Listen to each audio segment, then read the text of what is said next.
আজকে বাড়িতে রান্নার সঙ্গে সঙ্গে অনেক কিছু করা হবে। ট্রাক ভর্তি করে করে বাড়িতে আজকে ধান আসছে আর এদিকে গুড় পাটালিও আজকে করা হবে। Hello everyone, welcome back to my daily blog. তো চলো আজকে সকাল থেকে ভিডিওটা স্টার্ট করছি। আজকে কিন্তু ইন্টারেস্টিং ভিডিও হবে। আজকে অনেকদিন পর বছরের প্রথম আমরা গুড় পাটালি করব, সেটা আপনাদের সঙ্গে শেয়ার করা হবে। সকাল সকাল ঘুম থেকে উঠে বাইরে গিয়েছিলাম রস পাড়তে, সেটার ভিডিও ক্লিপ নেওয়া হয়নি। তো এখানে ধান উঠাচ্ছে, আজকে আসবে মাঠ থেকে ট্রাকে করে ধান। প্রায় 3.5 বিঘার মতো ধান আসবে, ওই জন্য পরিষ্কার করা হচ্ছিল উঠানটা।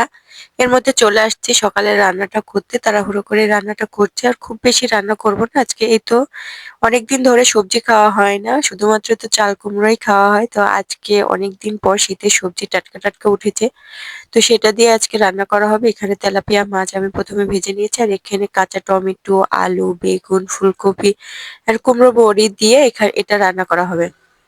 এই তো কিছুদিন আগে কুমড়ো বড়ি দিয়েছিলাম, তো সেটা দিয়ে এখন রান্না হবে।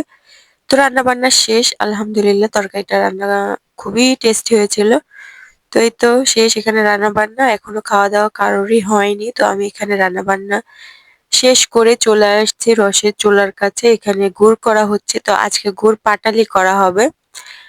এখনো আমাদের যে যেমন কাস্টমার চায় সেভাবে আসলে গুড় পাটালি করা হয় বা নরম গুড়টা করা হয়। তবে আমাদের এলাকাতে সবসময় গুড় পাটালি করা হয়। আর সিজন শেষে মানে ফাল্গুন মাসের দিকে গিয়ে আমাদের একেবারে নরমটা করা হয়। তো যে যেমন নেয় এখনো সেভাবে অর্ডারও নেওয়া হয়। এখানে তো প্রায় গুড় হয়েই গিয়েছে, নামিয়ে নেওয়া হবে। প্রায় 3 থেকে 4 ঘন্টা ধরে এই রসটা জাল করে তারপরে গুড়টা করা হয়। অনেকে বলে রং দেয় গুড়, হয়তো অনেকে করছে। যেমন কি হয়, অনেকেই তো অন্যায় করে, কিন্তু বাংলাদেশে কাউকে আসলে ট্রাস্ট করা যায় না। তো কিছুদিন আগে ভাইরাল হয়েছে যে আসলে চিনি দিয়ে রং দিয়ে আসলে গুড় পাটালিটা করা হয়। তো সবাই কিন্তু সেই ধরনের কাজ করে না। আমরা গ্রামে থাকি আর খুবই সাধারণ মানুষ, এত কিছু বুঝিও না আর এত আমাদের বড় বিজনেসও না। আমাদের বাড়িতে যে কয়টা গাছ আছে 20 থেকে 50টা মতো, তো সেটাই আসলে গাছ লাগিয়ে আমরা গুড় পাটালি করি। অনেকে হয়তো ট্রাস্ট করতে পারে না ভুলের কারণে। আমরা বাংলাদেশে এতটা আসলে হয়ে গেছি যে কিছু বলার নেই। যাই হোক, আমরা কিন্তু সত্যি খাঁটি গুড়টা করা হয় আর নিজেদের গাছেরই গুড় করা হয়, হয়তো ট্রাস্ট কেউই করতে পারবে না। তো আমরা গ্রামের বাড়িতে যতটুকু গুড় করা হয় খুব সহজে বিক্রি হয়ে যায়। তো এত কিছু ভেজাল আসলে করা হয় না। আর অনলাইনে বিক্রি করতে গেলে তো একটু টুকটাক কথা শুনতেই হবে, এটাই হচ্ছে নিয়ম আসলে। ট্রাস্ট করে কোনো কিছু অনলাইনে কিনতে হয়, এটাই হচ্ছে ব্যাপার। তো এই তো গুড়টা হয়ে গিয়েছে, ফিল্টারের কারণে অতিরিক্ত কালার লাগছে। আসলে আমরা কিন্তু গুড়ে কোনো কালার ইউজ করি না, যেমনটা কালার আসে সেটাই। তো এদিকে ওখান থেকে চলে আসছে, গুড় পাটালিটা হয়ে গিয়েছে। আর এখানে দেখো ট্রাক ভর্তি করে করে গাড়ি আসছে ধান নিয়ে। তো এই তো এক ট্রাক ঢেলে দিয়ে গেছে, আরেক ট্রাক এই সেকেন্ড ট্রাকে আসতে গিয়ে দেখো আমাদের অন্যায়ও করে ফেলেছি। যদিও এতটা জায়গা, তারপরও এইবার আবার গাড়ি সাজানো একটু বেশি হয়ে গেছে, যার কারণে এই অন্যায়টা হয়ে গিয়েছে। দেখো কতগুলো দিলে, এই কষ্ট আমাদের গ্রামের মেয়েদের প্রচুর করতে হয়, আর ভেঙে গেলে খুবই খারাপ লাগে। তো দেখো পুরোটা এখানে বাঁশ দিয়ে সবকিছু ভেঙে গেছে। তো যাই হোক, গাড়ি তো আসতে পেরেছে। তো উঠানে দেখো গাড়ি। আলহামদুলিল্লাহ আলহামদুলিল্লাহ, প্রায় আমাদের মাঠের ধান শেষ। তো প্রায় 300 মণ ধান উঠানোর আমাদের পরিকল্পনা ছিল বা আশা ছিল। তো দেখা যাক কতদূর কি হয়, আমরা হিসেব করব, একটা খাতায় লিখে রাখছি।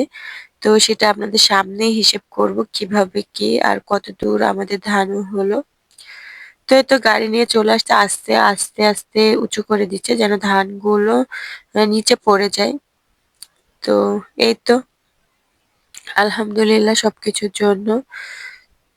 ধানের আসলে সিজনে খুব একটা কষ্ট আমাদের এই গত বছরেও যায়নি।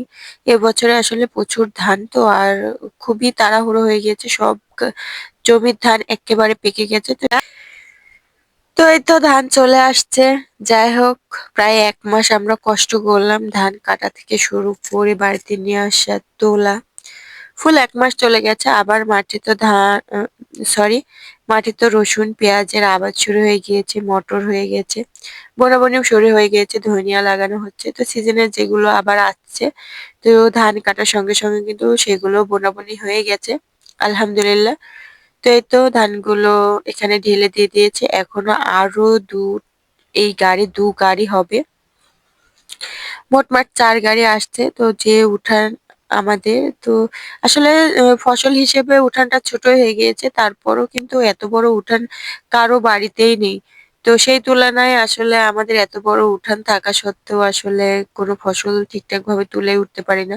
যদি ২-৩ বিঘা জমির একেবারে ধান আসে, তো খুবই কষ্ট হয়ে যায়। আসলে মলতে হবে তো, সেই জায়গাটাও রাখতে হয়। আর আসলে আমার খুবই ভীষণ ঠান্ডা লেগেছে। হয়তো কথাগুলো খুবই অন্যরকম লাগতে পারে। আর আমি ঠিকঠাক কথাও বলতে পারছি না। তো এই তো ধান আলহামদুলিল্লাহ খুব সুন্দর ধান এসছে। আর এদিকে আমি ২ টো মুরগি জবাই করেছিলাম। এদিকে এসে দেখছি বাড়ির আমার কৈতরী। তো ও খুব সুন্দরভাবে মুরগি দুটোকে পাহারা দিচ্ছিল। আমি তো ভয় পেয়েছিলাম। তাড়াহুড়ো করে আসছিলাম। তো এই দুটো পরিষ্কার করে কেটে বেছে ফ্রিজে রাখবো। তো আজকের মতো এ পর্যন্ত। সবাই ভালো থাকুন, সুস্থ থাকুন। আল্লাহ হাফেজ।